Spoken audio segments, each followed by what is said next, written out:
Welcome. It is the Monday after the 4th. Hopefully nobody has some firework burns. I've been seeing a lot of Instagram reels of people doing some really stupid shit, but it's made for some entertaining content.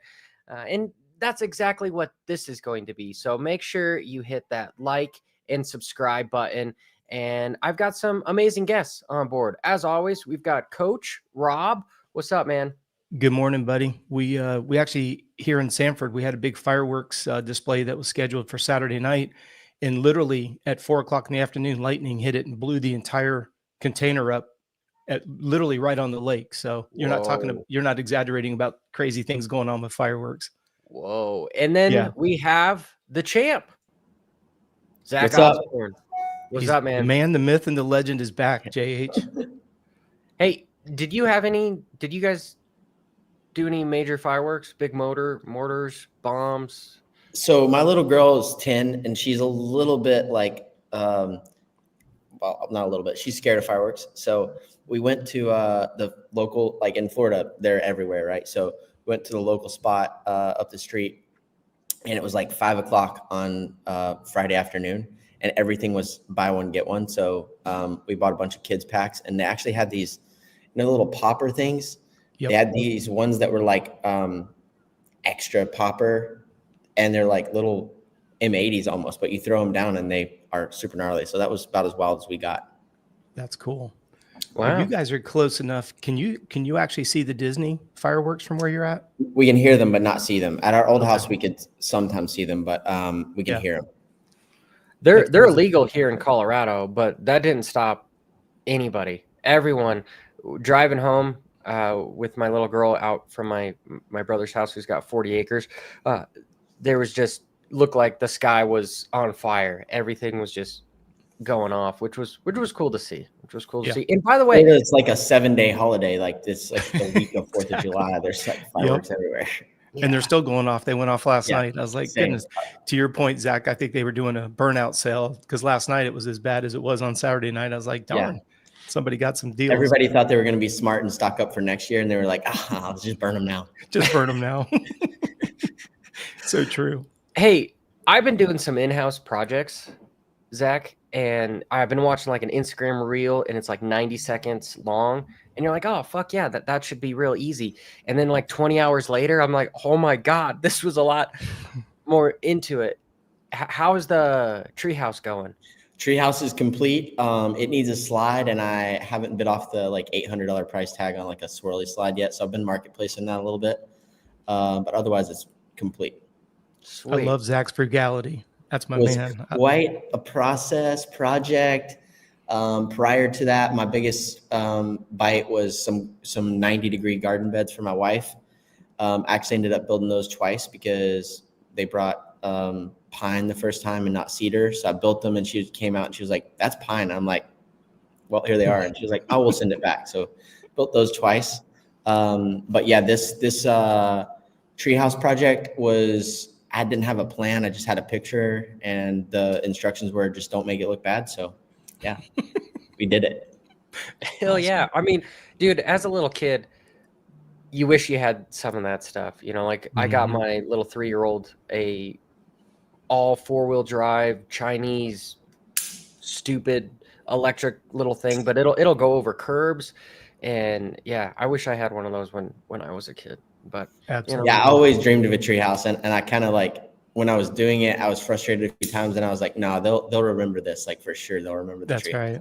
So well, we always give our kids what we didn't have but always wanted, and a lot of times they're like, that's not as cool as you thought it was, Dad, but you still think it's cool. Yeah, I think it's awesome. That's awesome. My wife found the plan on this website, and they would build it for you for $20,000 to $25,000. That was like the open-ended quote, and I have $2,005 in it. So I was really happy with that. Well, and not only is it cool, just because you've saved 22 grand, you're like it. You enjoy it that much more. You're like, yes, just out of general principle.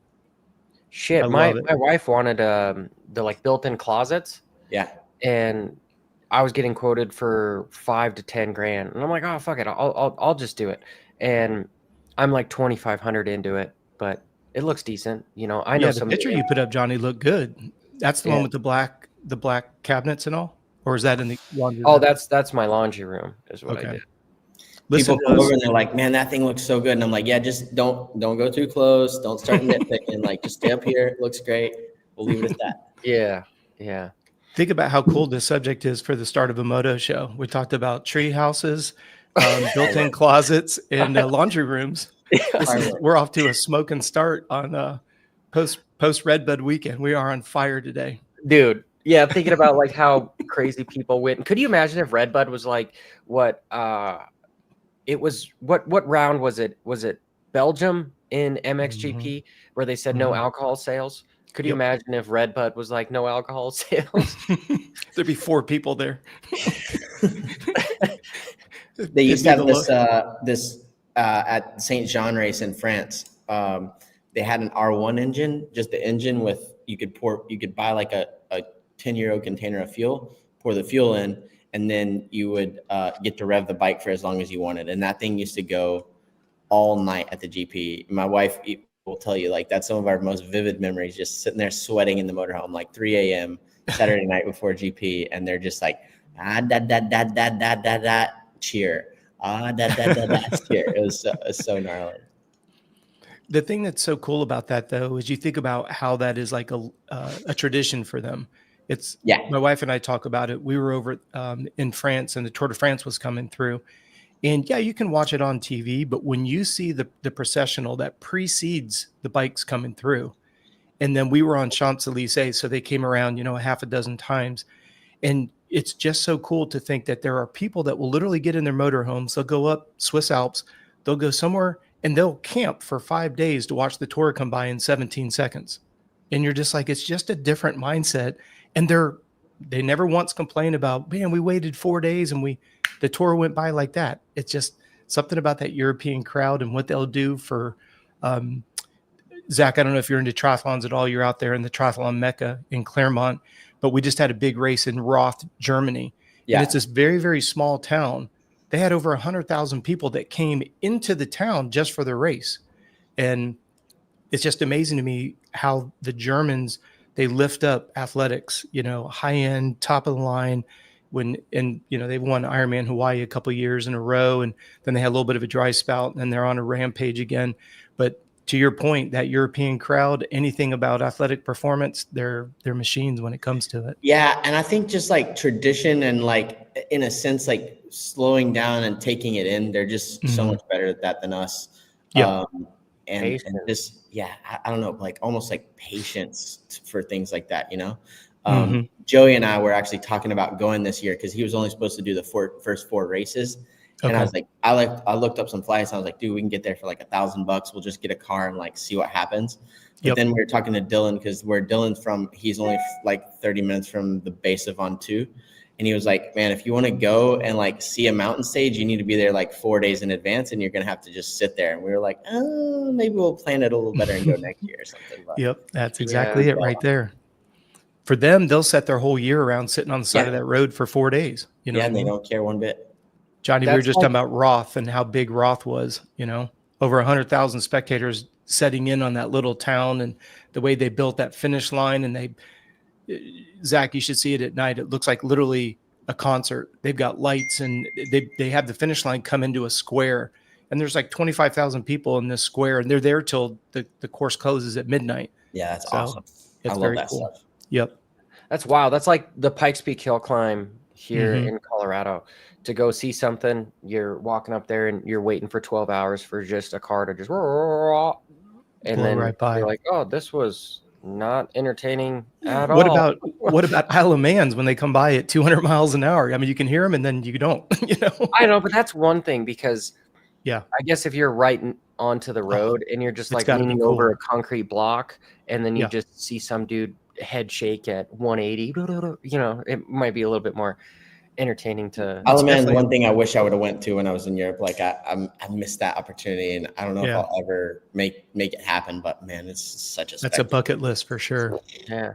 I was talking to the defending Superbike champ here in America, and he's like, "Oh fuck yeah, I want to do Isle of Man before I retire." And I'm like, "Well, is Ducati, would they let you do it?" And he's like, "Oh, I bet they would," and I'm like, "This okay." And then I talked to some other guys that were on the grid, and they're like, "Oh fuck no way am I doing Isle of Man." I'm like, yeah, that's like a total death wish. So Yeah, you forget where you're at on the course, and it's very unforgiving. That's for sure. Death. yeah, okay. As we're jumping into this, Beta, you got your deal with Beta. How did that transpire, Zach? And I mean, do you like the two-stroke again? I'm sure you probably do. Yeah. So they actually contacted me at the end of 23 when I stopped with Yamaha and the enduro scene, and kind of offered me a very similar deal. And at the time, they were in the process of moving their shop, and just some things happened, and it didn't go down. Not like I was ready. I was happy to kind of move forward with it, but they weren't quite ready. And then in I think it was the end of March, they reached out and were like, "Hey, like we would like to kind of continue the discussion where we left off, and if you're still interested." And I was like, "Sure." Like I don't have anything going on. Kind of getting the itch to ride again. I got my elbow fixed at the end of last year, and that was a huge piece for me to get back to riding and enjoy riding. So I flew out there to Paso Robles and checked it all out, and yeah, we made a deal, and it's been really fun. The bikes have been a huge surprise at actually how good they are. I ride probably mostly the 450. I wouldn't say that I'm like a diehard two-stroke lover like some people are, but I do enjoy the 300 that I have. But the 450, we've been doing a lot of like just little stuff with it, and I'm having a blast, honestly. Hell yeah, dude. Well, it's cool to see you out there. And is your elbow not like your knees? Because I remember last time you were basically Gumby.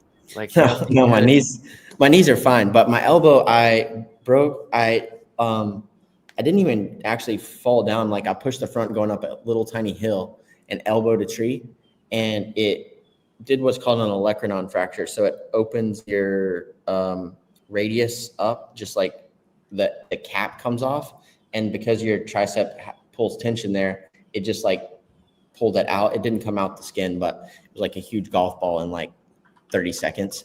So I had to have that all put back together, and that was 11 screws and a huge plate, and I had it was putting pressure on my tricep in a weird way, and just made a mess of my elbow. Not from a surgery standpoint or anything, but it just was not comfortable. So I got that stuff out last September, and it has been a huge blessing. Like now I want to get all of the stuff out. I only have really one collarbone plate that can come out, but makes me want to get it all out. How are push-ups and pull-ups or anything with your elbow? Now fine, but before, like my tricep, I had tricep tendonitis so bad from the plate. The plate goes like kind of around your elbow, and then it has like these two little like almost like spike things that push into your tricep connection, and it was brutal. Like I couldn't use my tricep at all because I couldn't extend my elbow fully because the pain was so much. And it was just like, I told my wife the day that the surgery happened, I was like, I cannot have this thing in my body for one more day. And instantly when I woke up, it was just way better. How long did you have it in? Only a year and a half. Oh, because I did it in March of 23, and then I got it out in September of 24. So it wasn't in there very long, but it was just annoying the whole time, like to lean down on the table and put your elbows, like it was just so superficial because there's, just a little bit of skin over it. And it was just insanely annoying. I see Coach over here. He's like starting to get back into focus. He had like a bokeh effect where everything was super blurry. Oh, really? Yeah. Yeah, I haven't moved a square inch, so I don't know why the focus was off. It's probably just latency with the effing internet, right? Gotcha. We live like America. I don't know exactly, but I think our country is one of the ones that's like we're falling behind as far as there's other countries out there that have like 5 gigabytes down countrywide, but then there's also countries out there that are still up on dial-up. So anyway, I'm digressing a shit ton. And I just want your guys' quick opinion on the Tour de France, because everyone here is huge bicycle fans. And if there's nobody in the chat, well, you can just make a comment that you don't fucking like bicycle racing, and then I'll make a comment that says, well, I don't like your comment. But anyway, I'm It's your super show, pumped. JH. You can do what you want. No, I'm super pumped for the tour and what is it?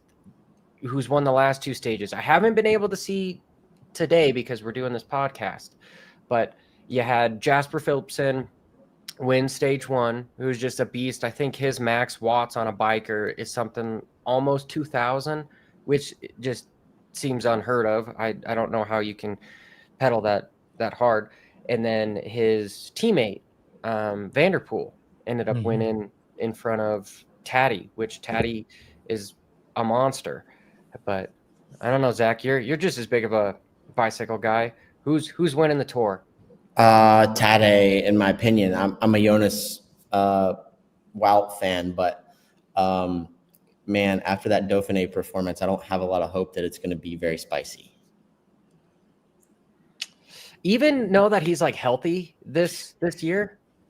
So I have a little bit of a motocross thinking on this, I'm sure, but like Tadej races so much. His race craft, his race program, his process is so dialed. And Jonas never races. Jonas trains a lot. And I just don't think that you can find that edge that Tadej has when you don't race as much as Tadej does. Like I struggle with that. I know that that's not a very cycling worthy mindset, but man, it's just tough for me to see how you can find that sharp knife edge fitness not racing as much as Jonas not races. That kind of goes back to what Lance Armstrong did. Was he didn't do fucking shit, and then he would just show up for the tour. But Tadej's been doing all these major tours, and then his Dubai sponsor, the UAE, they've got super deep pockets. So, I mean, you're the guy. You've been in professional racing for a long time. I guess, do you think bicycle racing is changing that way where you need to keep sharp by doing multiple events? Well, it feels that way. I mean, the guy who is dominating and who is so much better than everyone right now is doing that, right? So, to me, you got to kind of follow that trend. I don't even know when the last time Jonas raced before the Dauphiné was. Like nothing crazy notable, right? Or didn't do anything crazy notable. And then you got Tadej, who's winning classics and just doing things that a guy who can climb like he does shouldn't be able to do. It's hard to beat that fitness, man.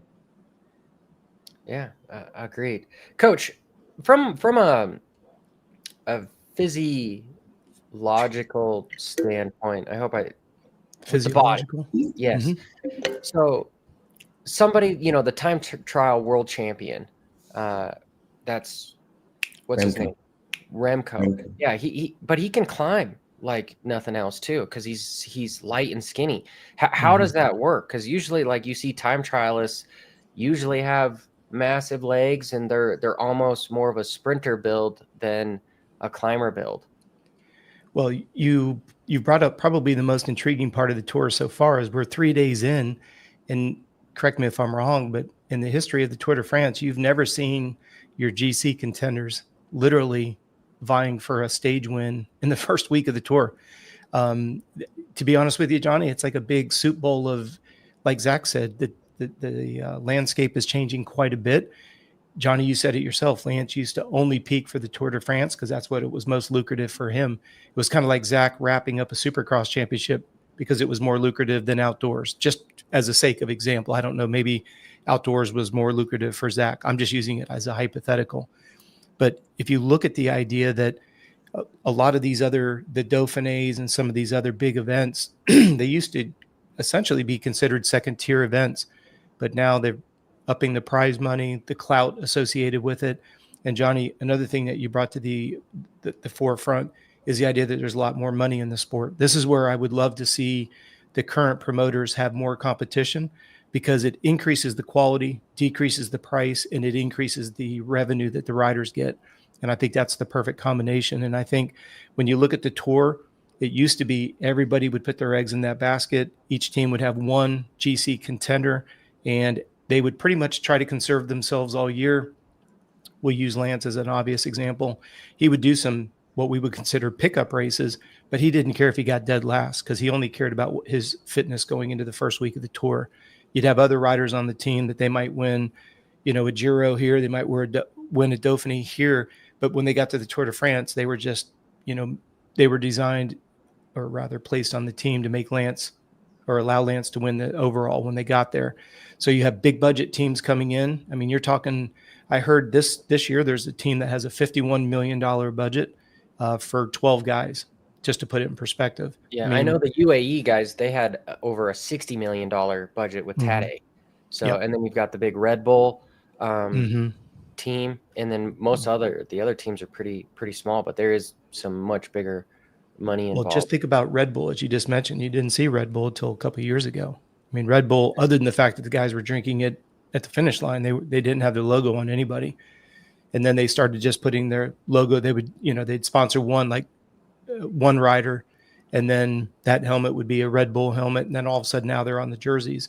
So it just shows you where the promoters are doing a better job. But I think the Tour de France promoters have had to step up because the Dauphiné and all these other races that used to be considered second tier, they're bringing it up. And then of course you've got the big budgets from like you say, the Emirates and those types of programs. So it's an interesting dynamic for sure, but I just can't believe that you're seeing the GCs going for stage wins 3 days into the race. It's insane. Yeah, I was pretty blown away by that yesterday too, just to see Tadej and Jonas in a sprint. Like it's like, before it would have been thought of as so sketchy and so like no way, Well, because they would almost get recover.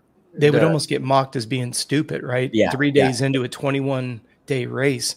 But like they said on the commentators, right? The first, the second, and the third overall at the end of last year's tour was in a 5-man breakaway at the beginning. It's just like, put that into perspective 3 days in. It's insane. I was so surprised to see like day one, like, I know that was a little bit weird with the crosswinds and the echelons, but still, like, for a guy like Remco to lose 39 seconds on the first day is inexcusable in my opinion. Yeah. No, it's definitely interesting for sure. And I've been trying to do all the climbs on Zwift because they have all the Tour de France climbs. And dude, they're just kicking my ass. And I'm like, how are these guys doing this stuff after 3 hours of bicycle racing and then being good the next day? Yeah. Is mind blowing. The most incredible thing to me, like obviously there's the recent article where Tadej was saying that his zone 2 power was 340 to 350 for 5 to 6 hours. Like, that stuff's mind blowing, it's unthinkable for me or any normie really. But like, on Saturday we did a pretty hard ride from my house. It was 45 miles, 45-ish miles. We averaged 23.6 miles an hour. That's good. But we did 600 feet of elevation, on Saturday at the tour, they did something like 5,000 feet, averaged 29 miles an hour, and did 115 miles. Like, what? That stuff just, it's unthinkable. It puts it into perspective a little bit for me as to like how, your average local vet rider feels compared to, somebody who's winning, to Jett or to somebody like that. And I think that's one thing that at times I've gotten sort of frustrated with fans, especially on Twitter, because they think that they know, or they talk about these guys feeling things on their bikes and all this stuff, but they don't quite understand the level. They think they know, but they don't really know what these guys are feeling or how much faster or how far away from that they are. My spokes are loose, I can feel, which just sounds stupid, but it's so mind-boggling different that's exactly what you're saying. It's another step where to other people it's not that bad. Hey, I guarantee you I've got 9 pounds of air in my front tire, and you're like, well, I mean, Zach, Ferndale, Sugarloaf. In 91, there was a Belgium team that was staying out in Montverde, and we were out there. We were doing hill repeats up Sugarloaf, and here's this. They're in a pace line, 5 of them. They turn off. They get to the base of Sugarloaf, stayed seated, 52-12, stayed seated all the way up and over Sugarloaf. And Johnny, you're from Colorado, but being from Florida, Sugarloaf, it's the highest point in the state of Florida. It's the highest point.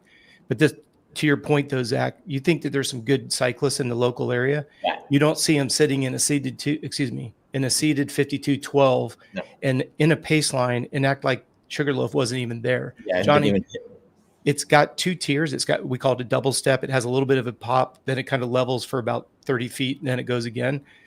The top is about 12 to 15%, and they stayed seated in a pace line up and over it. And the reason why we bring it up is then they go to the tour and they don't even make the cut. And you're just like, to Zach's point, that's the difference between a vet and a pro. You think you know what good is? That's like when I hear people say, oh, so-and-so motocrosser, he cycles a lot. He could make it in the tour. I got bad news for you. Joey and I have a debate whether we could sit in on like a normal, like 3 to 4 hour training ride, nothing, like let's say a flat day where they're just doing like almost like a base, like 3 hours, like whether we could actually sit in. And he says yes, and I'm unsure. So like there's zone 2, just like say they're just going out for like a toddle on the pedals winter, 3 or 4 hours of flat riding, and I'm like, I don't think so, man. Like, well, here's the key, Zach.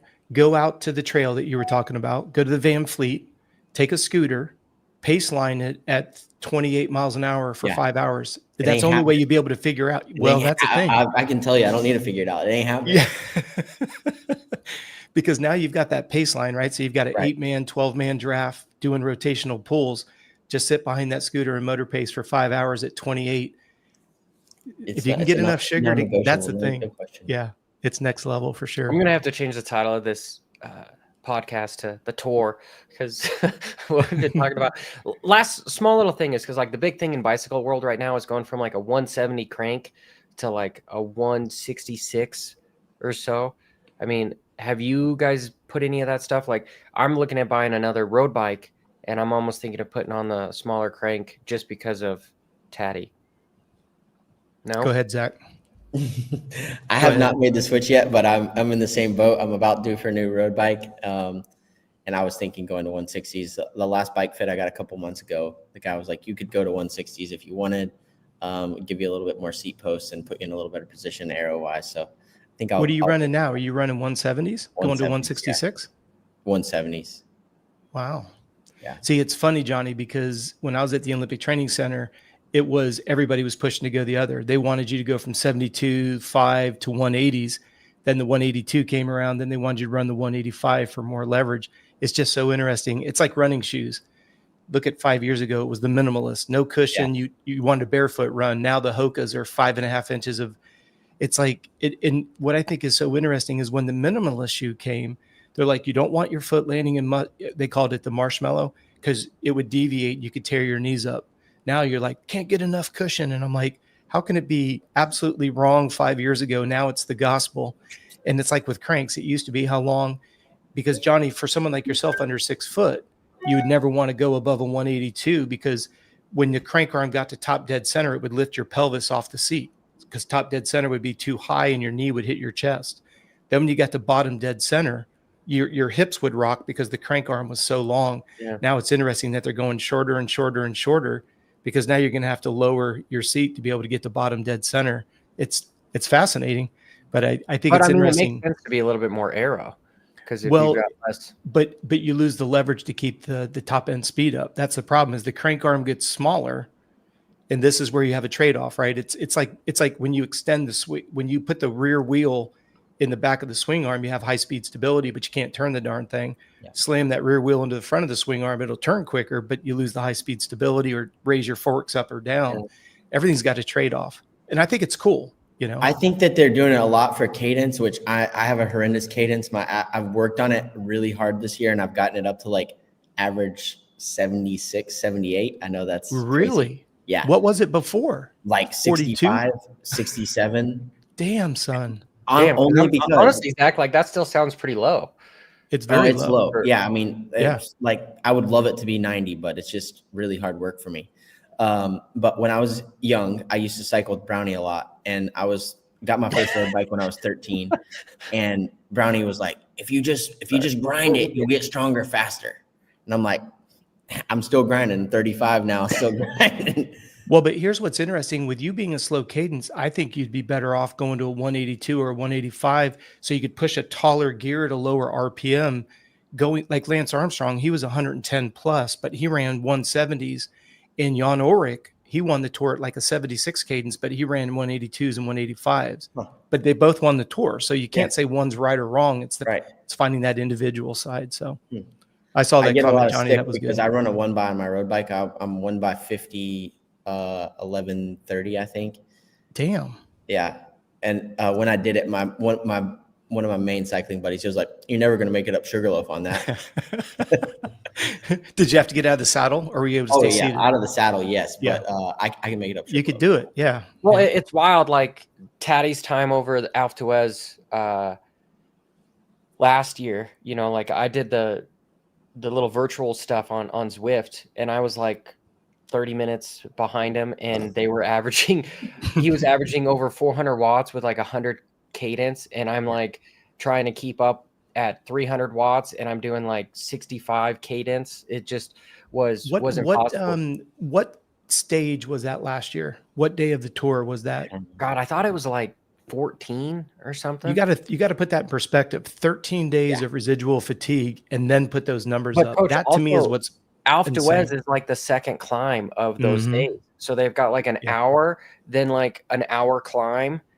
That's like a Cat 3. Then you have Yep. the Cat 4 of Alf right after it. So they've Yeah. already got 3.5 hours under their legs before they start Alpe d'Huez, which is That's what you have to put into But perspective. the It's not entire like chat. I see everybody. Okay. Yes. Yes. Red Bud was this weekend. We know this. Okay. This is kind of a fun question if I'm just going on here. But honestly, since we have everybody, oh shit, I didn't even share the screen at first. My bad. God, I should share the screen. So motocross and supercross, they're doing their donations to St. Jude's. So make sure I'll have the link in the description. If you donate, you'll get one of these badass t-shirts, Love Moto, Stop Cancer. So I'll have that in the link. Guys, it's always nice to give Zach has one of those. I've seen him in pictures with it. Yep. you know, Sure do. So cool. Not a new So one, cool. But okay, Laraco's Leap. The last time I did Laraco's Leap was 2016. I was 130 pounds. I could do it from second gear out of the corner on my stock KX 450. Nowadays, it looks like the 450 guys are really the only ones able to do it. No 250 is doing it. It's the most iconic jump in motocross.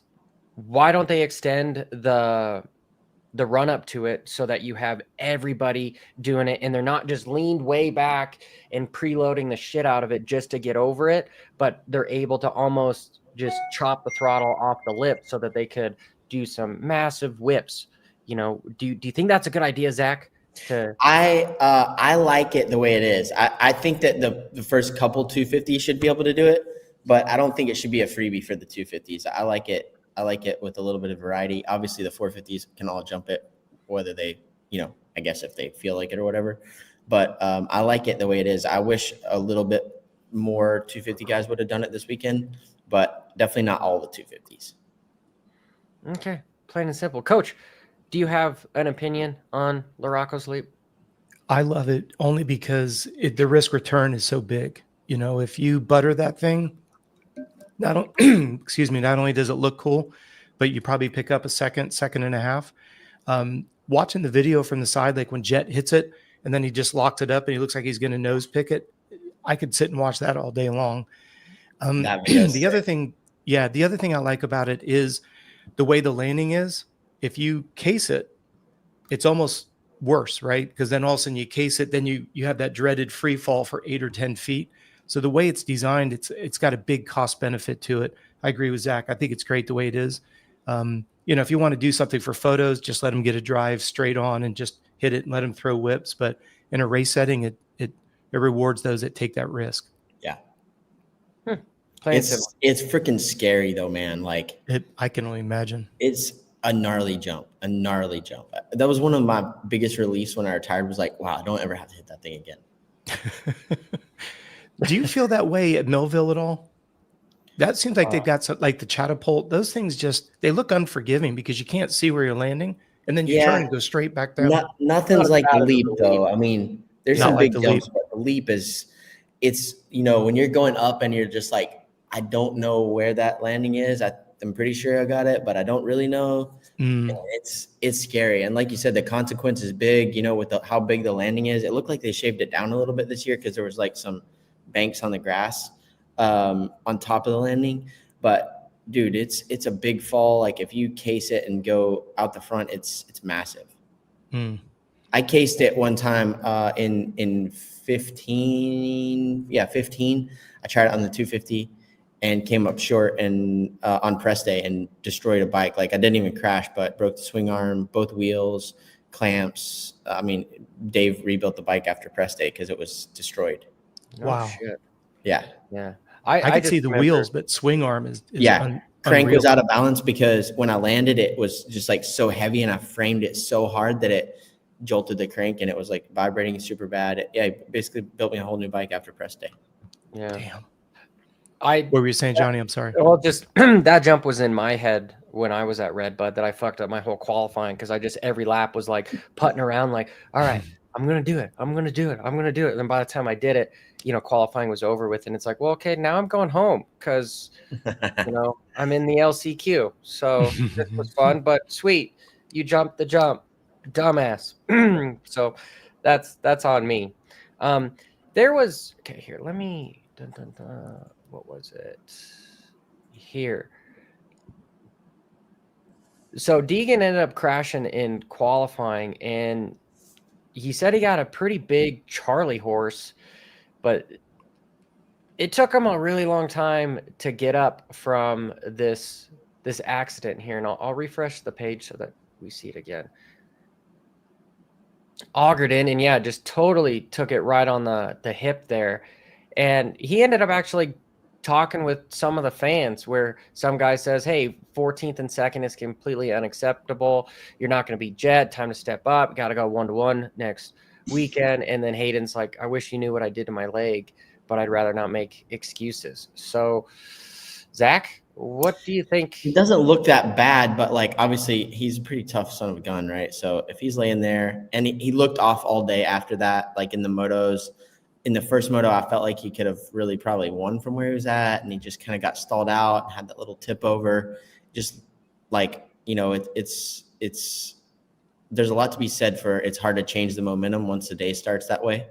And I think that's what happened. I'm sure he's fine, but probably got himself a pretty decent Charlie horse, it looks like.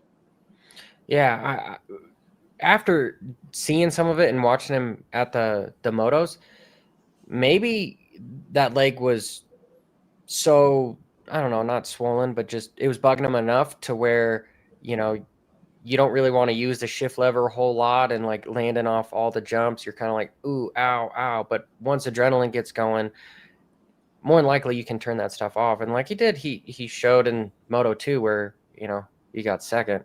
But what do you think, Coach? It's unusual for Hayden to, usually he is so good about really not responding to any comments. Yeah. So it must have hit a chord with him for him to comment on somebody that nobody knows who he is, kind of a thing. Yeah. The one that he did in practice looked like he took it straight to the quad. I don't need to reiterate what you and Zach just agreed upon. To watch him walk over there, not able to put pressure on it, that had to be quite a zinger.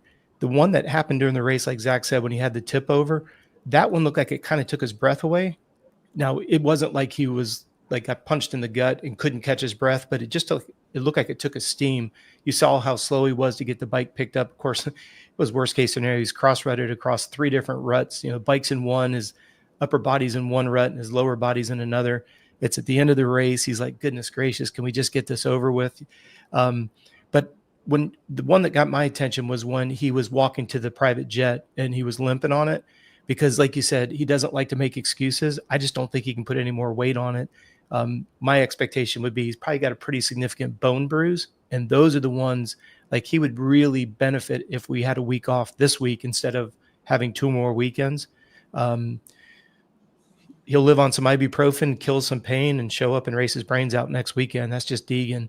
I don't think anybody's surprised by his comment where he says, I don't want to make excuses, because That's what Deegan's good at. He's not going to allow somebody to say, I didn't win because of XYZ. And I like it because he'll take a spoonful of his own medicine. He doesn't want to hear me complaining about, oh, I took a stinger to my thigh and therefore I couldn't win the race. Well, he wouldn't accept me saying it, and therefore he won't say it and use it as a legitimate explanation. I love that about him. That's why I think he's going to be a force to contend with as soon as he goes to the 450 class.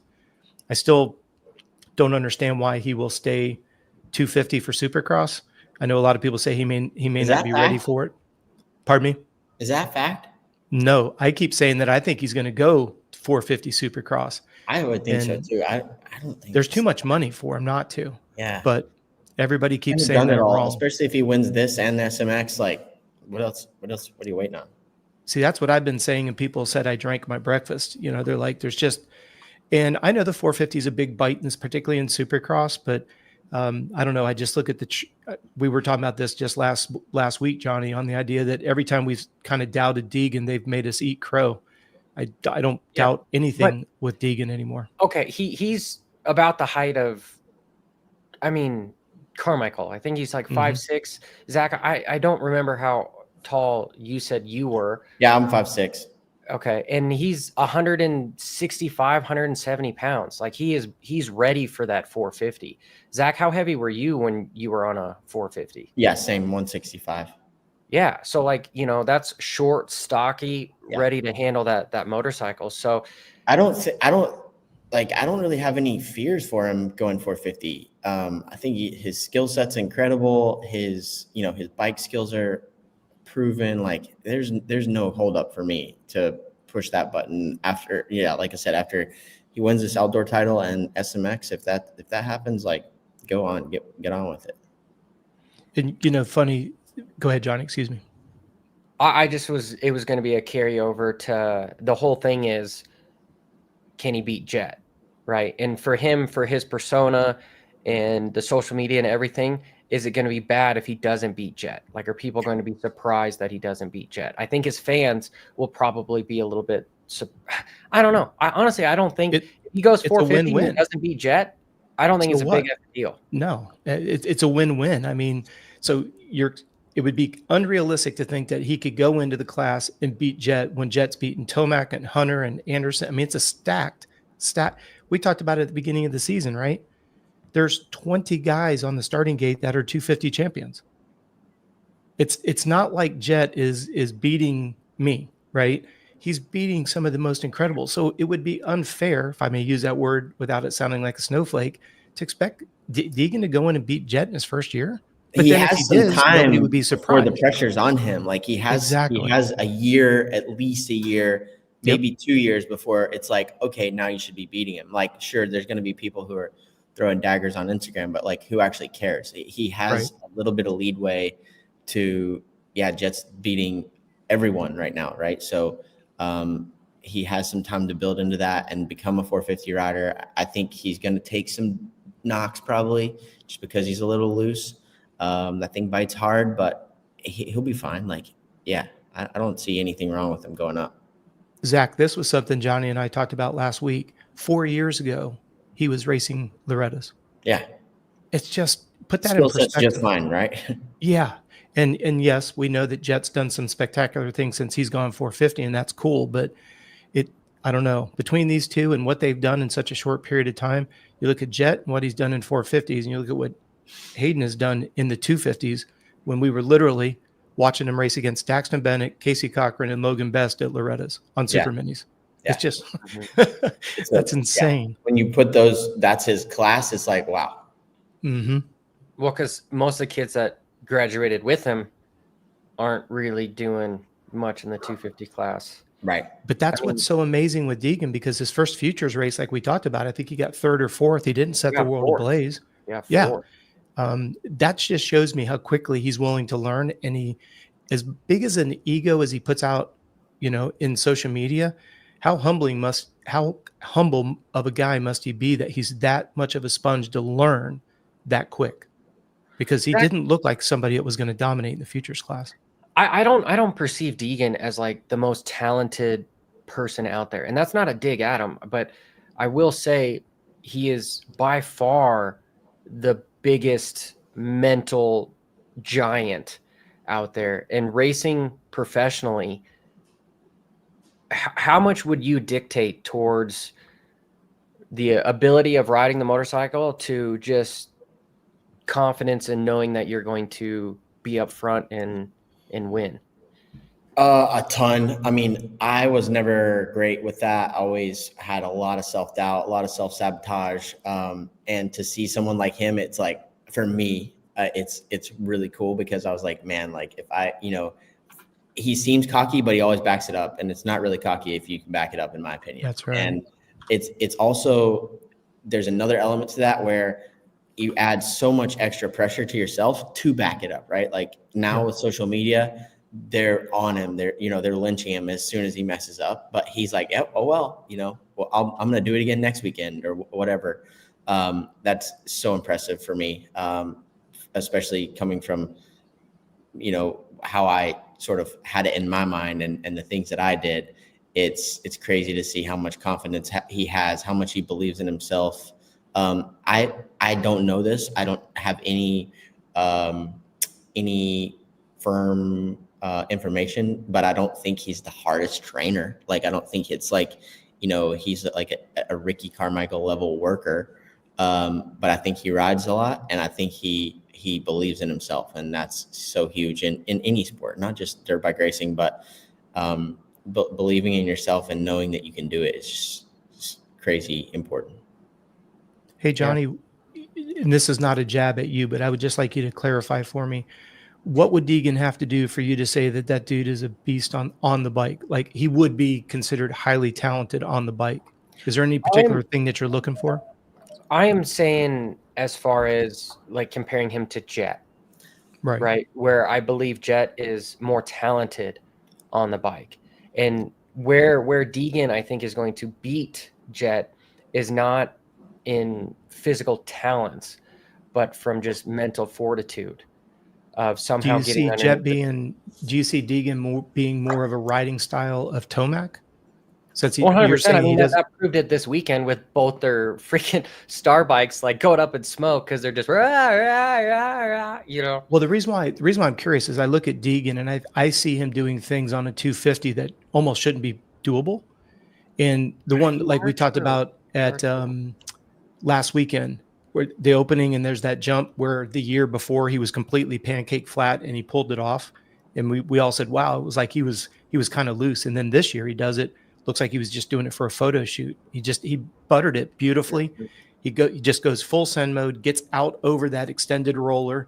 And I'm like, that's kind of like what we saw in the chat rooms, talked about this, what Hunter and Jett were doing, coming over the flag jump there at Redbud, going into that left-hander and then doubling through the rollers. Not many people were doing that.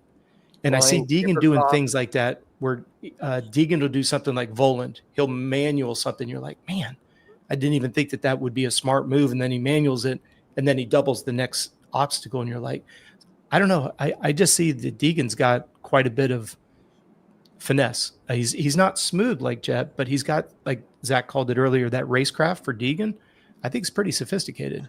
I think Johnny's mistaking a little bit talent. Like, what is talent, right? Like, how do you define talent for technique? Like, for sure, Jett's changed the game a little bit as far as technique goes. And Deegan is not that guy. He's not a technique guy. He's a hang off the back and clutch it and send it guy.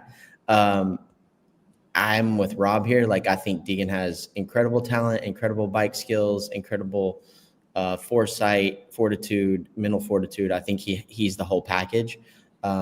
He's not going to beat Jett on technique, but he can beat Jett. Okay. Well said. Well said. I misspoke when I was comparing talent to like the whole thing. Well, like I said, what is talent, right? Like, how do you define talent? Yeah, I put it in a very large demographic, but yeah. I like. So JH, if Deegan went 450 this weekend, or let's just stay on outdoors. If Deegan went 450 this weekend, where would you legitimately put him? Based on his riding right now, aggressive mental headspace, where would you put him? Dude, I think he would, honestly, I think he would send it. I think he would absolutely send it, because he's what's the saying, man? I don't want to be so explicit, but fuck, okay, I have to. He's as he's flying in a private jet. He's got a Lambo. He's got all this ice stuff. He is basically what everybody wants to be in moto. And for there, I want to say the stupid analogy of young, dumb, and full of cum. Like he is ready to just haul F and ass and do whatever it takes to beat Jett, to be that guy. And so I you think put we him would in the see top him- 5? Yeah, You put him in the top absolutely, I would 5? put him in the top 5. How about top 3?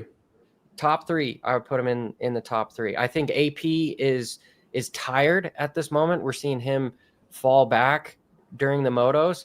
Because that's what And- I was going to ask you. If you put him in top 5, who's the other 4? So Well, you have Jett at the top, Hunter. Who else would you put in the next 2? Sexton. I think Sexton is definitely there. And Tomac Fair. for me is like he's either going to be up front running for the race win, or he's going to be way in the back because he had a bike malfunction or just an incredibly bad start. And I agree with you 100%. But listen to those top 4: Sexton, Tomac, Jett. That's where we're putting Deegan in his 450 debut. Yeah. This guy's got so much talent and capability. We just validated it. I mean, I was talking with MX Sports this week over some other stuff, but Yeah. we were talking about Ironman and how they had to shave down some of the jumps because there's that giant, like, massive quad or 5, what is it, quintuplet, whatever, jump in the back, and then in the front, just the massive double where you're not supposed to jump off the finish line. And they specifically were using Deegan as the catalyst, where they were like, okay, Deegan's going to go out there and send it, and then everyone else is going to try to follow it up.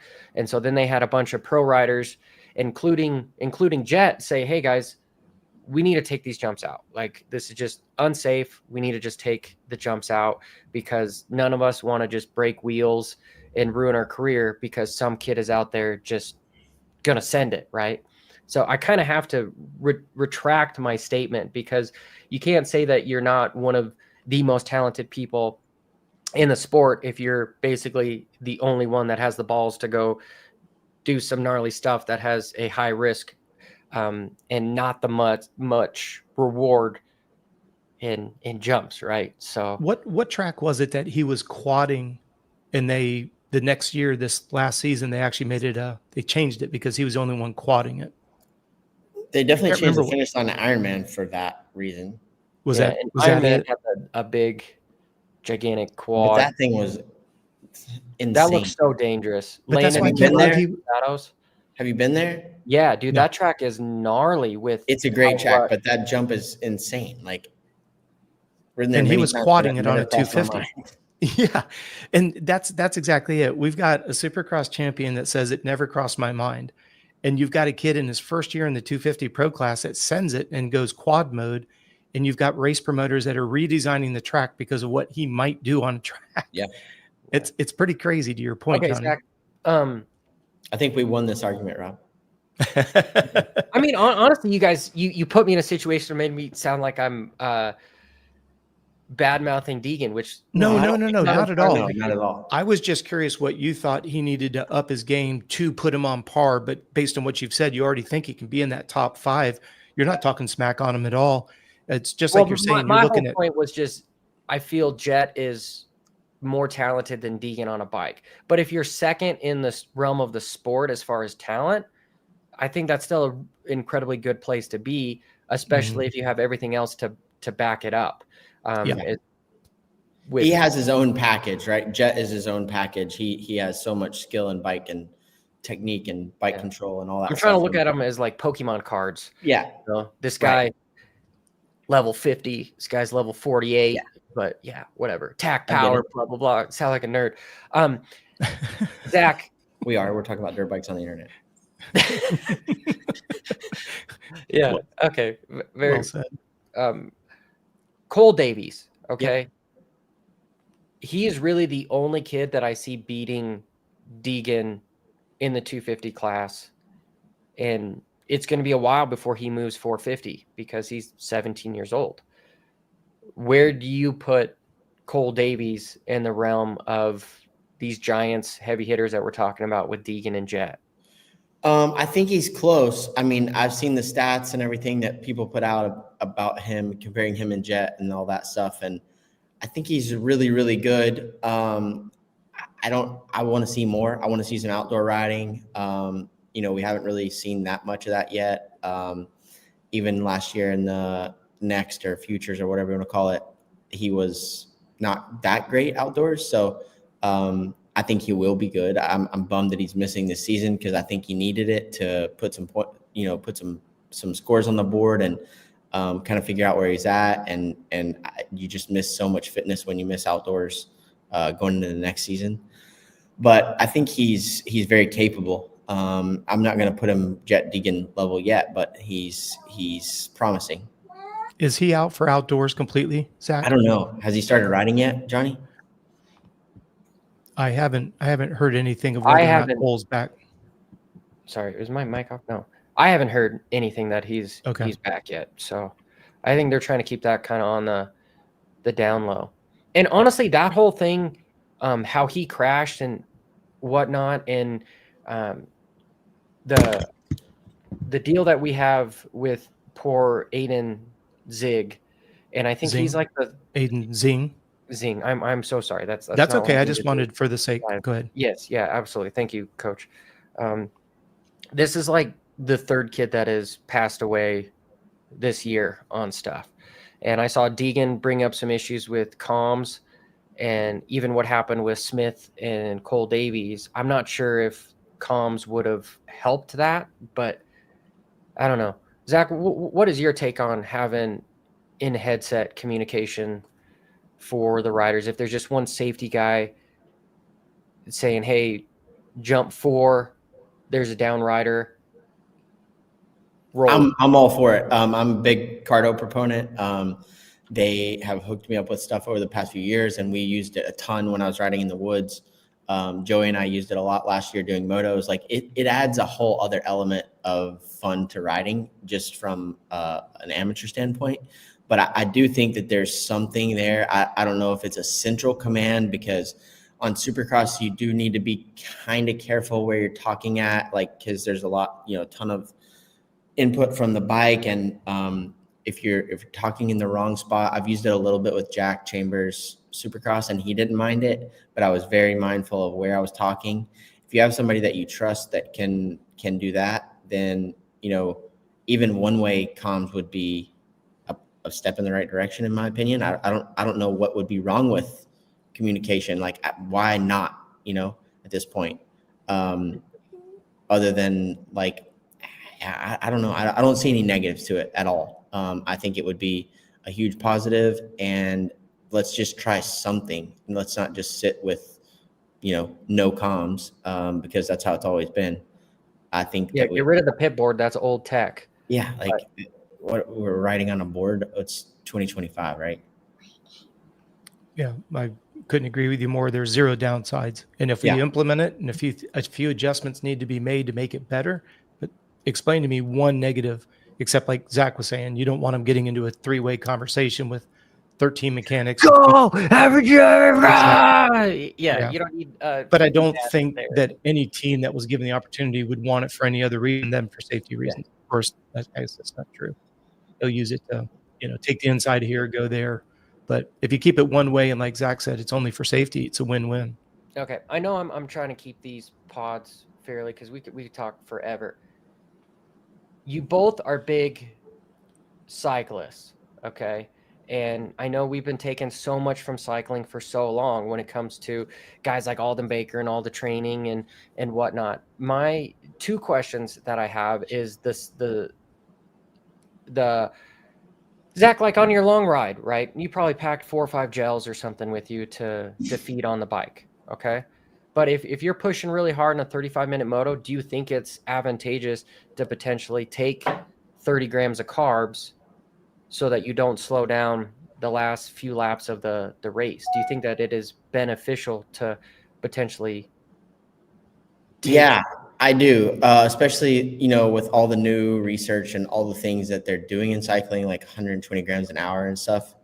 That's crazy to me. Like, I'm more like a 60 or 40 grams an hour kind of guy. I'm a super fat burner. Like, I go to I'm an 80% fat burner over a 20% carb burner, so it's not as big of a deal for me.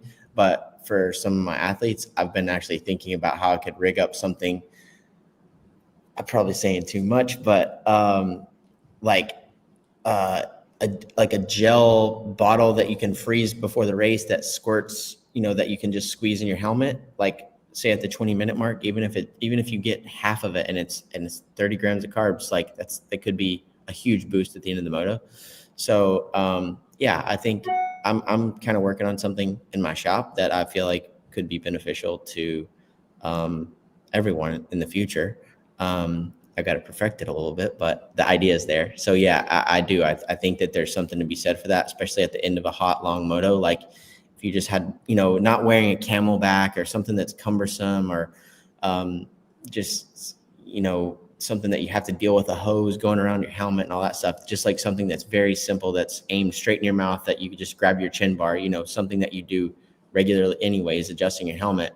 You just grab your chin bar and kind of squeeze the inside and it goes in your mouth. So I do think it'd be beneficial. 100%. Sorry, my little girl woke up and so I've been thinking of that for a while too, and I almost even think like having almost like a liquid pill or gel or something that you could just stick in your mouth and then you just bite it in 15 minutes or something, and then boom. But here's the only downside, and Zach, maybe this will save you a little bit of homework and headaches. The carbohydrates, they've got to be mixed with water. That's why if you read the gel, it says you must chase with, a mouthful of water. The human body's got enough stored energy to go 60 minutes. So Coach, why is that though? Why is that? What do you mean? Why do you have to mix it with water? It's based on the concentration of carbohydrates. It's the official term is called osmolality. For your body to absorb carbohydrates, it has to be between a 6 to an 8% carbohydrate concentration rate. So if you take straight sugar in, the concentration rate is so high, it'll ferment in your belly. So you got to think about it. Air temperature is up, heart rate is up, dehydration level is already down because you've been sweating your balls off for 25 minutes. So it's a perfect combination for you to get sick stomach. Right. So to Zach's point, the big key is when the gate drops, you've already topped off your stored sugar. That's called glycogen. So if you eat breakfast 2 hours before, and then you're maintaining fluid intake, and then you do that right up to the start of the race, you literally have 60 minutes of stored energy. Now, obviously, the higher the heart rate goes, that's probably going to pull down to around 40 to 45 minutes. But if you try to ingest anything and you don't get the carbohydrate concentration right, you're unfortunately going to either vomit in your helmet or you're going to poop your pants. Not to be rude, but that's just unfortunately, the body's got what's called the hierarchy of needs. So when the heart rate is up, it's only concerned about not dying of a heat stroke. So it shuts down digestion. That's what makes moto, I think, such a badass sport. And Zach's already, gotten into the off-road world. It's even more difficult for off-road because they're doing 3 hours. Yeah. And, we've got some GNCC riders that we work with. They're burning upwards of 33 to 3,500 calories in a 3-hour race. And like Zach was saying, just so for the listener's sake, when Zach says he's running on 40 grams, there's 4 calories to every gram of carbohydrate. So you take 40 times 4. So he's ingesting 160 calories per hour. When he was referencing the idea that they're going over and above that, they're recommending 450 to 500 calories an hour. That's like a Molotov cocktail. And this is another thing that I hate about social media. You'll get one person that does well with 400 calories. Yeah. Everybody goes out and tries it. Next thing you know, they're vomiting and shit in their pants. Yeah. You've got to be very careful. When you hear somebody, like Zach said, you've got people that are experimenting. That is the key word. When you hear a professional cyclist is taking in 125 grams of carbs, multiply that by 4. So now they're taking in 450 to 500 plus calories. That's a Molotov cocktail. At the Olympic Training Center, it was a push when they would let us try to do 350. Go ahead. 2 things here. At the last Ironman I did, I was doing 100 grams an hour, and I felt like I still fell on my face at 4 hours in. But we talked about it. Yours was more dehydrated because if you look at your body weight afterwards, you lost more than 2% at the finish line. That's your biggest loss, was because the cell membrane, when it becomes dehydrated, carries less oxygen. So when you start getting tired, dehydration is going to be a larger impact than people give it credit for. A hydrated cell carries more oxygen. Okay. So you want to focus on hydration first for your Ironman. Like what Zach was saying, in your 35, 40-minute moto, we're in a catch-22 because we don't have a Camelback like GNCC does. We don't have a pit stop for fuel where they grab a water bottle. That's why I've always said motocross is a real man sport, because it's the hardest combination of both. It's not a 5K. It's not a half marathon. It's right in that spot where like 40 minutes of going wide open pretty much to Zach. Zach, if you don't mind me asking, what was your max heart rate on the motorcycle? Max heart rate? 190, 189. What would be your average in an outdoor moto? 180, 182. People, please listen to those numbers. But I don't know if you saw, Rob, but I posted one of my guys, Liam Draper. I posted his workout file from Training Peaks from Camp Cooker GNCC, and his average was 186 for the 3 hours. And what was his max? 196 or 197, I think. And I hope the listeners are paying attention. A perfect race is when the difference between your average and your max is 10 to 12 beats. And Zach, your guy nailed it. When you're racing, your numbers, they match as well. And look at all the championships you have. See, that's why I love the fact, Zach, that you're willing to share those numbers, because I want the listeners to understand that there's that science behind it. Absolutely. It's not just turn blind's eye, turn the throttle, and just go till you puke. Yeah, it's not a methodology that works. There's also I don't know if you saw, but Richard Carapaz, he's the EF rider for TDF, and he got an upper intestinal infection.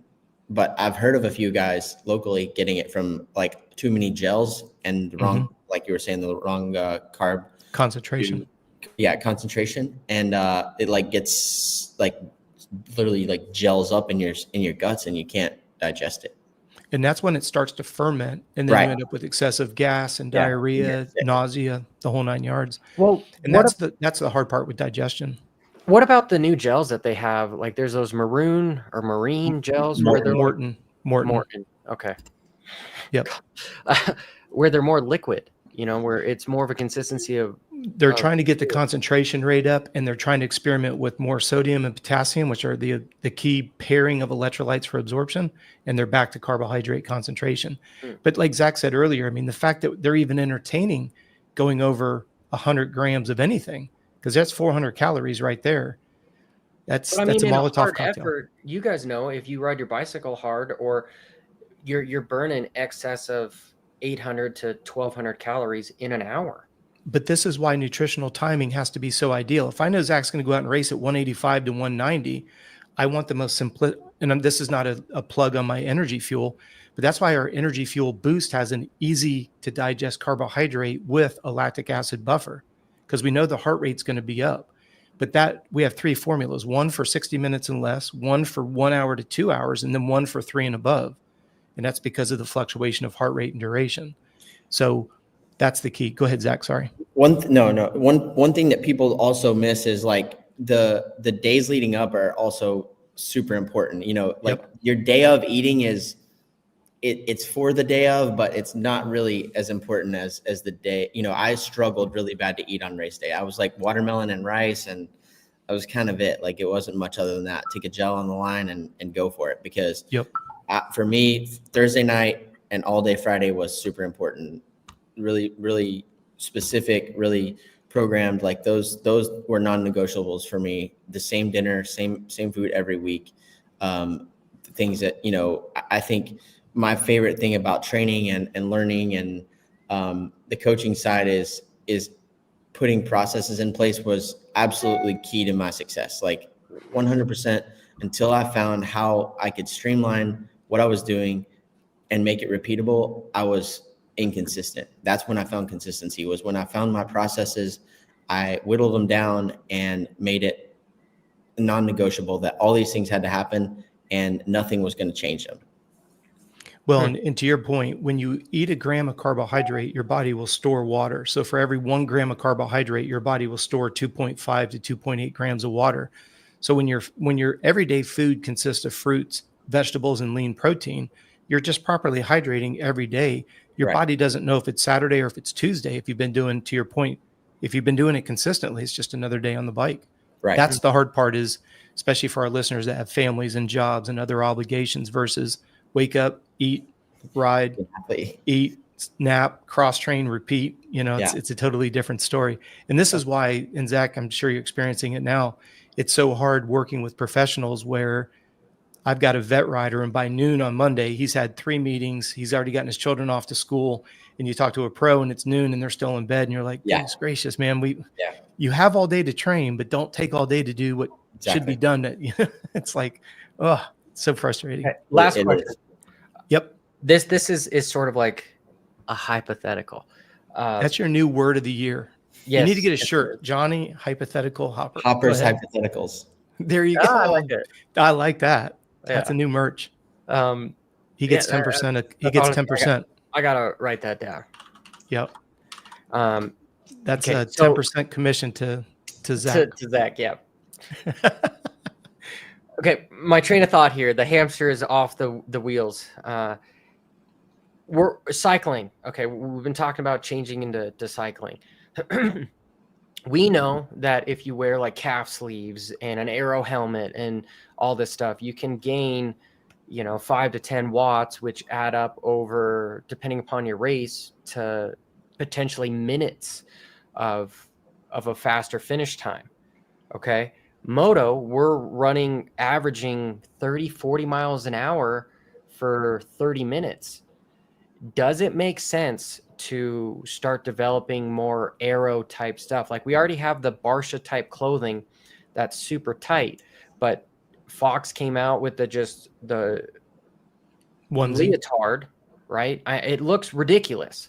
But if you could have some scientific proof that it had the little golf ball bubbles and shit all over it, that, hey, in a 35-minute moto, you are 5 seconds faster. Well, if that is true and accurate, that could be the difference between sometimes somebody being off the podium and on the podium, right? So should we be focusing more on some Aero tech with the rider?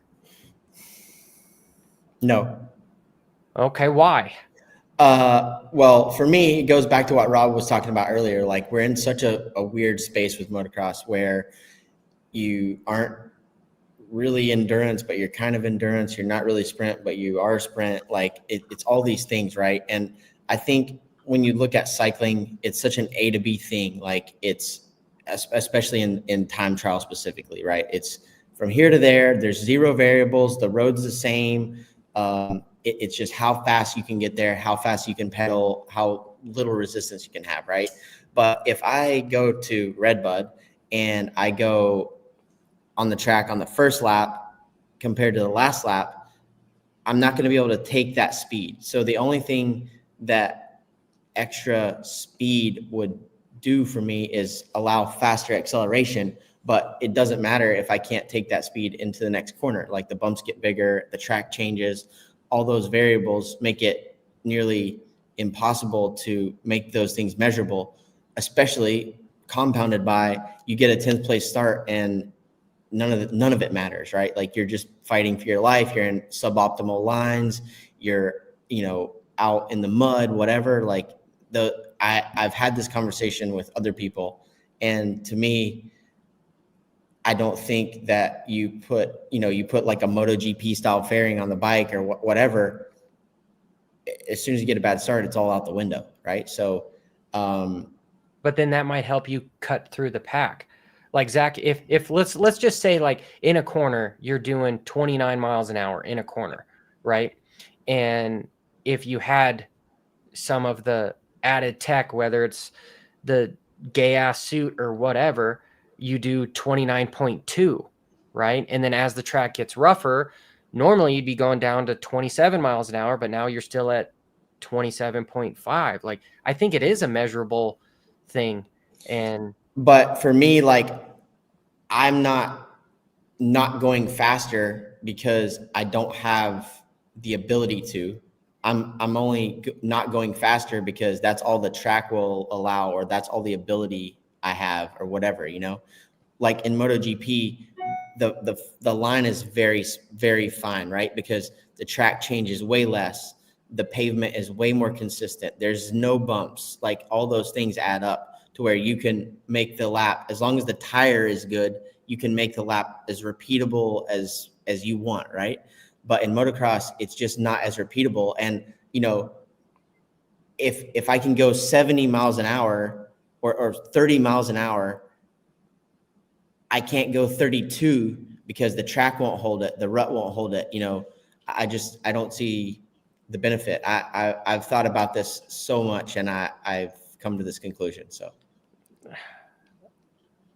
Coach, okay. Uh-oh. Because he even had like ammo. He came even with like ammo. this It's shit, unfair.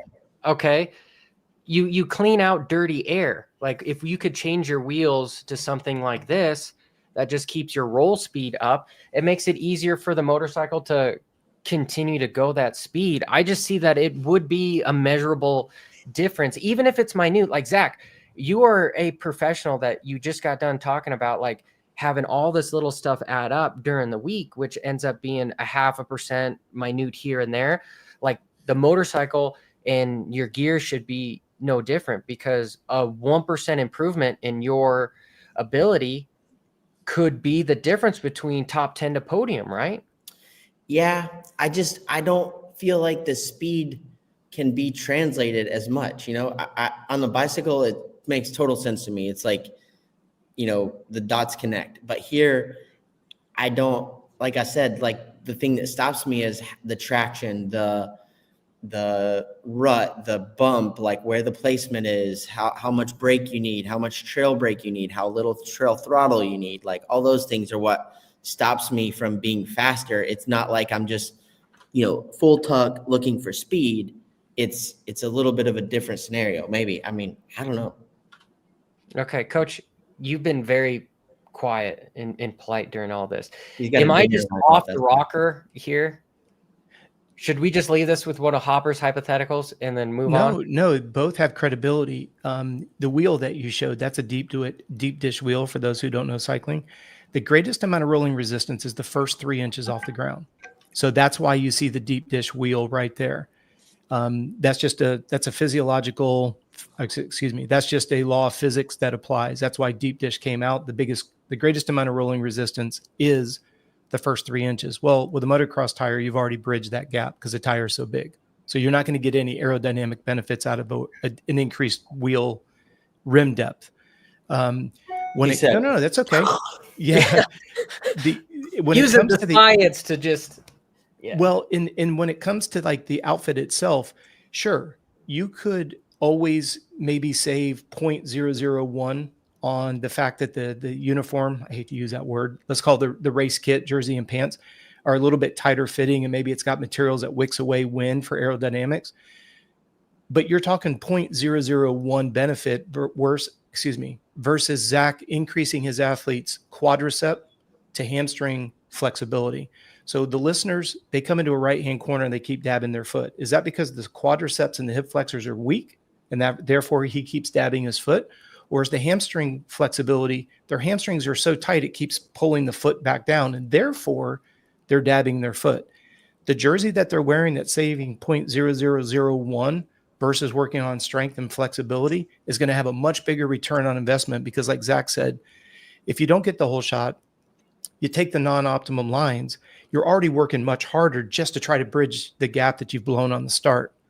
So at that point, strength, flexibility, hydration, calories, line choice, efficiency is going to far weigh out that 0.001 that we could ever get from a more aerodynamic kit. But doesn't that add up? No. Wouldn't it add up? No. Yeah. Because the problem is, okay, and I say this very politely, people will ask me, hey, Rob, can you break down my macros for my nutrition? And I'm like, you won't even step on the damn scale twice a day. Your morning weight shows me inflammation and swelling. Your evening weight shows me hydration levels. And you want me to break down macros and you won't step on the scale twice a day? Why don't we start where we can get the biggest ROI? Step on the stupid scale twice a day for me. Coach, that's what I'm talking about. ROI. But here's the problem. From a marketing standpoint, so what if it's 0.0001? People don't want to put in the effort. They'd rather go spend. I will bet you there's not one listener in the chat room that's willing to wear a onesie. They look gayer than gay. Hey, Johnny, here's the deal, dude. If you just put a street bike helmet, full face, visor, the full deal on, you'll be faster next time you go out. I'm not doing that. I'm not doing that. Problem And when you solved. put your chin on the crossbar pad and you're tucked going down the Yeah. straightaways, Go over the like on jumps like this with your go full over the face jump. helmet on. Yeah, and Yeah. don't let your visor go too high because you can get too much aerodynamic drag as you come over your seat. All right, Or- fuck you guys. I'm gonna do it You know and what? show you how much Hey, Zach, faster I am. So If your Johnny's next bike, he's got a chin tuck on his tank, so he can tuck his Yeah. head under the tank as he goes over the jumps to make sure he's aerodynamic. If your But then he's next gonna riding video on overjump. Instagram has a visor, I'm going to be highly disappointed. Well, and here's the crazy I'm part, gonna have Johnny. to do a breakdown of okay. Well, this is Johnny, just here's to the cool piss part. off This is where Stokes you and are Zach. correct. I am 0.01 thousandths of a second faster with no visor than with a visor. But Johnny, here's what's more important. If you're going to start playing with the gear, you'd be better off getting one that's UV resistant, so the body doesn't absorb the UV rays, which drives up core body temperature. Wick away material that actually does what it's supposed to do, grab the sweat, get it to the surface, then you decrease core body temperature. So that's why I said you've got a lot of merit to what you're saying, but not for aerodynamics, but more for core body temperature maintenance. I actually went pretty deep on the core body temperature thing for a while, right before I retired. And I was reaching out, actually spoke with the company that does the NASCAR one, but they have to have a box. Like it has to have a tether to a box, and they were not ready to do it at the time. Maybe they can do it now, but there's also that the Cool Glove. Have you seen that thing? Joey has one of those, and I'm pretty convinced that has some merit. It all helps. I mean, none of it can hurt, right? It was actually like I want to say Stanford grad's thesis project. I think I don't remember the whole story, but it's a glove that you put on because all your most core temperature is stored. Well, all your blood has to run through your hands and feet. So this is the easiest way to get your core temperature down is by cooling your hand. There was some crazy results in the preliminary trials and stuff where they could do like max pull-ups, sit on this thing for like 3 minutes and then beat their max pull-ups. Just crazy results. Anyways, a company came out with it and you can buy it now. It's like, I think like $1,200 or $800. I don't remember. Do you know what company But it's called? What? the name of the company? I don't remember. And Johnny, this is why you see like Sam Laidlow and those guys in the triathlon grabbing ice and just holding it in their hands because of what Zach's saying right there. And you got to remember, right here on your wrist is a big area to dissipate heat. The side of your neck where you've got the artery, that's another place to dissipate heat. Yeah. And then your femoral artery, which it's pretty hard to get ice down there. It's called Coolmitt, Coolmitt. It's basically like a water pump. For a while, they didn't have them because it kind of changed hands and the one company went under. So I built my own out of a Gatorade cooler and a little like fish tank pump and a brass piece inside of a piece of PVC. It was pretty sick, actually. That's cool. Well, in Zach, we're working with a company right now where, most of the cooling vests for them to do their job, they have to have air flowing over them. And we've negotiated a deal to beta test some cooling vests that do not require the wind to go over them. Okay, you guys were giving me a hard time about having a street bike helmet, but then you're talking about having this stupid machine with your hand while you're. Well, it's no different than the mechanics taking. And there's no difference than a mechanic taking ice cold fuel and after a sight lap putting it in there. It's just little things here and there. Yeah. Damn, it is $1,000. That's why Zach made one on his own. Joey has this one and it's really cool. It's super nice. Yeah. Because it has a compression element to it too. Like a suction element. So it's pretty legit. And Johnny, when you get into that, that's more like the Normatex with the pneumatic for the lymphatic system. That's all tied into that. Whenever it has a pumping system like that, it's going to be geared towards the lymphatic system. See, there's so much more cool stuff that we can do to optimize than wear bullet head helmets and onesies with little bubbles on them that wick away. I will say though, I love the onesie. Like as soon as I get the chance, I'm getting in that thing. Are you really? Oh yeah. Why? It looks so it's silly. So cool. Like it's the same as like a TT suit, like an Aero suit. Like I love about it. Are you hung like a donkey so you're not embarrassed having that? Definitely not. Like that's why. I'd be stuffing my pants. The two biggest things that I have done has been enduro cross, because she was Your like, wife said you're a fool. yeah, that was stupid as hell, you know. And then doing these triathlons, because I look like I'm gonna puke the entire time, and I'm in this onesie, you know, super. And then you have this gay ass helmet on the entire time. But the only issue I have with the onesies is that how many times do you fall over racing, right? You're gonna rip that suit constantly, and if it's a $400 suit, well, now you need a No. Like you were just saying, like, gotta go. Okay, are all you in. being legit? Are you Who being cares? serious? Throw them things away like they're tear-offs. Are you being legit that you're excited about the onesie? Oh, I love the onesie, dead ass. Yeah, I'm all about it.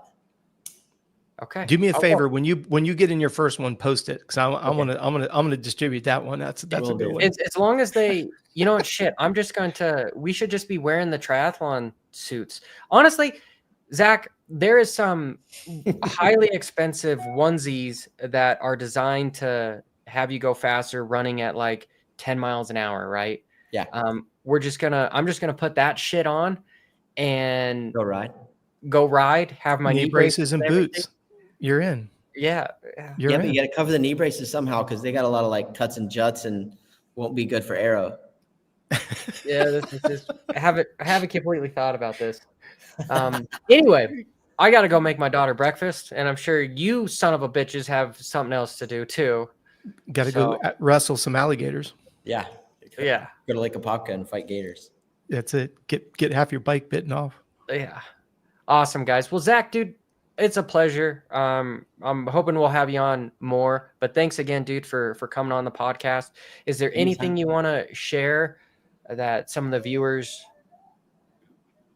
well, I don't know, like more your training or anything? No, I started running recently. It's been like my arch nemesis of training my whole life. But I'm getting there. I'm trying. I'm moving my legs. I went running this morning for like 20 minutes, so we're getting there. Okay. Well, if I can help in any way, man, I'd be happy to help with the running. Thank you. I might reach out. Please do. I'm going to Florida, go swim with some alligators. We'll get you to swim with some alligators. And since you're running now, we can get you to do some of the local Ironman or something. We have a sprint series here in my town in Claremont. Like Rob said, it's triathlon mecca. In the wintertime, there's a lot of like high level people here. Yep. So whenever you're ready, come for a little block in Claremont. And then Zach, what I was thinking is we try to get Johnny 10 Sugarloaf repeats without stopping. Get it, dude. Yeah.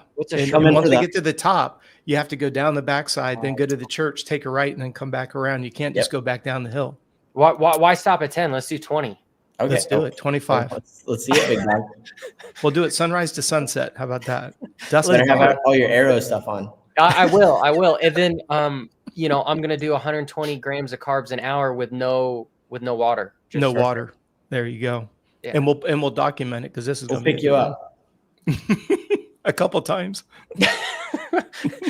All right. Well, okay. Since I've been the butt of the joke, I'm going to leave now and exit. But hey, everybody, thank you for joining this week's commentating of the recap of Red Bud. Till next time, keep it WFO.